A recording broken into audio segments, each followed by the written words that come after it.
once interviewed me on your program. I don't know why you have dropped that program now.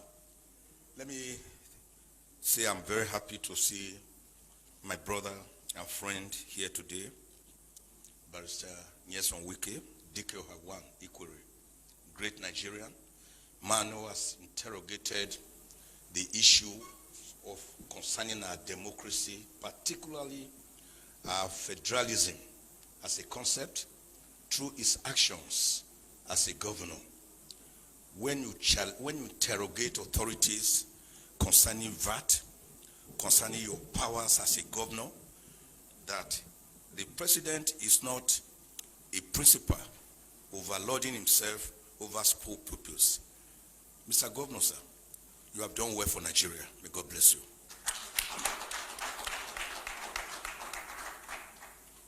When I listened to my rights activist on the pulpit, that's what I call him, my very good friend, Bishop Hassan Kuka, I wasn't surprised about his take on this issue, because we seem to write the same way. Each time I read him, there was one day I read this article and I asked myself, is it because he's a bishop? Did he have the sense of Nostradamus or the oracle at Ileife, and he was able to gaze into what I had just written, which I was pushing out? Prolific man, we are lucky to have a you in these perilous times. Continue to speak up. Heavens will not fall. Like one person ever once told me, if the heavens fall, it will fall on all of us. But it's never going to fall. Nigeria nationhood, cohesion, do we have one? I know we don't have one. Nigeria is still yearning for nationhood after her independence since 1960. Perhaps one of the greatest fault lines we have is the way itself by which we came together, cobbled together by Lord Lugard on the 1st of January 1914. Perhaps one of the most or the strongest fault lines is the way we were even named when we were formerly called Royal Niger Company Protectorates. And one young lady felt that name was too long. And she wrote an article in the London Economic Times on the 8th of January 1897. I said we should call that country, that area around the Niger area, which was how we came by the name Nigeria. We didn't really agree that we were going to be one country. The Berlin West African Conference of about 1844 to 1845 merely partitioned West Africa amongst the Portuguese, the Germans, the English people, and all that. So it was not as if we agreed to come together as one nation, which is why everyone is still suspicious of the other one. We already had the Hausa city-states, the Igbo city-states, the Karian Bonu Empire. Remember, we had great kingdoms, the Oyo Empire, the Benin Empire.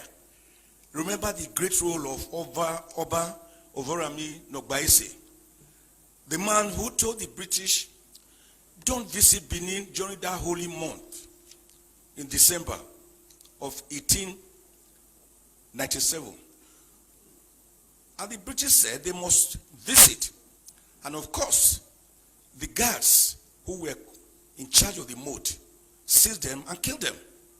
That was what led to the infamous Benin punitive expedition of 1898, February, led by a British who led 1,200 troops. Didn't we know about people like great kings like Oba or like King Jaja of Opobo? They were already there. Moremi, Queen Idia.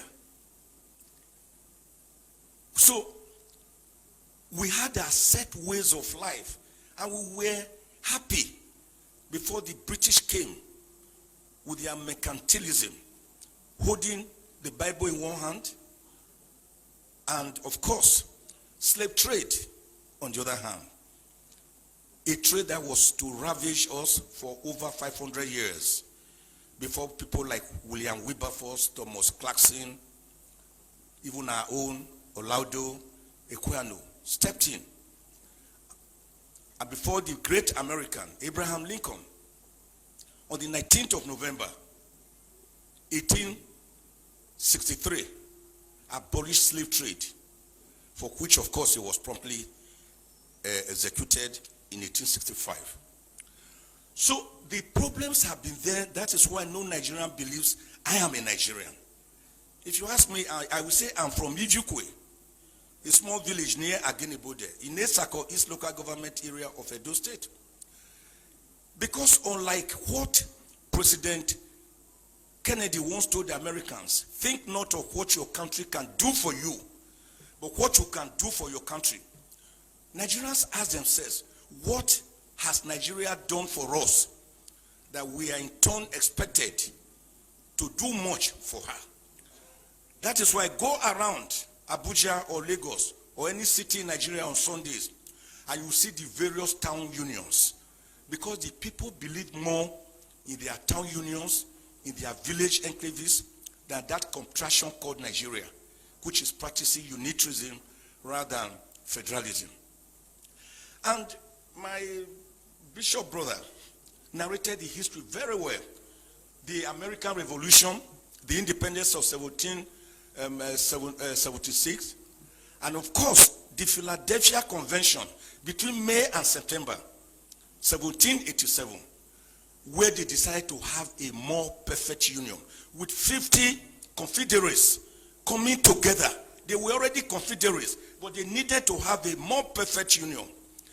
It was that convention, at that convention, that they agreed on certain irreducible minimums of government: federalism, presidentialism, the doctrine of separation of powers, which had earlier in 1748 been popularized by the great French philosopher Baron de Montesquieu.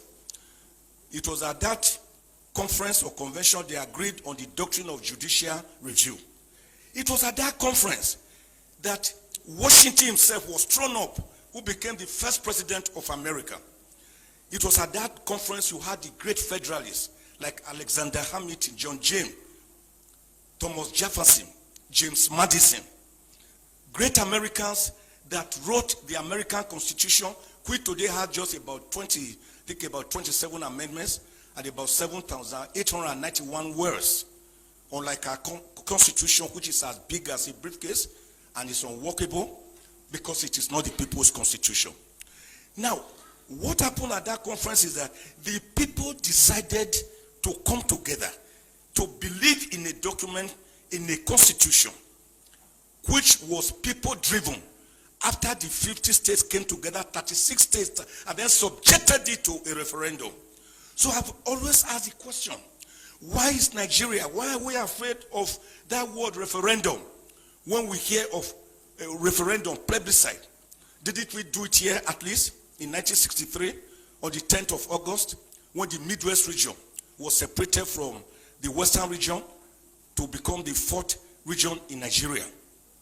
So referendum is not something we should be afraid of. The process by which a constitution comes into being is even more important than the contents of that constitution, which is why Nigeria derived the present constitution of 1999, that is actually decree number 24 of 1999.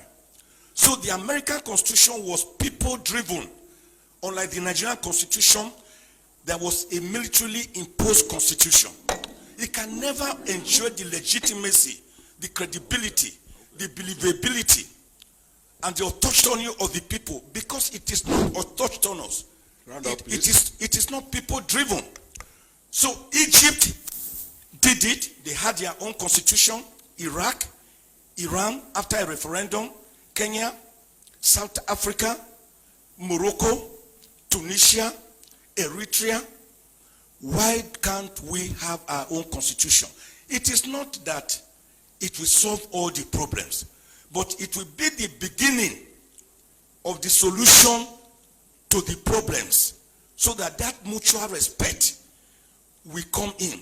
We cannot have national cohesion in a state of inequity, in a state of social injustice, in a state of religious intolerance, in a state or a situation where some people believe they are born to rule and others are born to serve as clappers and as hewers of wood and drawers of water.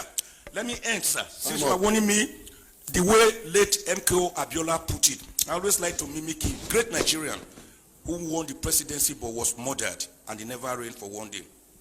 He said, you cannot begin to talk about peace. There are different types of peace.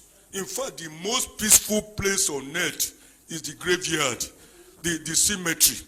But that is not the kind of peace we want. The kind of peace we are talking about is peace that is imbued with social justice, egalitarianism, mutual respect, religious tolerance, ethnic tolerance. That is the kind of peace we are talking about. God bless Nigeria. Thank you.